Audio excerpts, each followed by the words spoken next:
Mars 1989. La perestroïka de Gorbatchev avait tout juste 4 ans et pour la première fois à Moscou, on évoquait au grand jour ce que tous savaient mais tous taisaient, le goulag. Déporté à 15 ans avec ses parents et fusillé. Poème écrit au goulag. Ma femme, on m'a enfin donné un manteau. Avec les 30 roubles que tu m'as envoyés, je vais pouvoir m'acheter des bottes.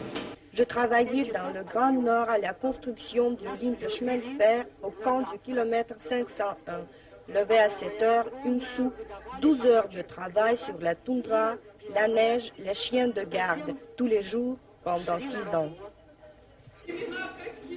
Cette longue litanie de récits laconiques par les victimes anonymes du goulag avait provoqué à l'époque un traumatisme violent pour ceux qui étaient encore des soviétiques et qui ignoraient tous ou presque l'œuvre de Solzhenitsyn.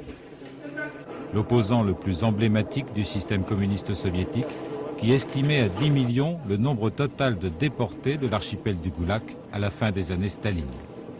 Aujourd'hui, les archives secrètes du KGB se sont ouvertes et ces chiffres doivent être révisés à la baisse, même si au total le régime de Staline aura effectivement brisé près de 10 millions de vies. L'histoire a englouti l'archipel du Goulag, mais certains camps servent encore, officiellement, pour les droits communs.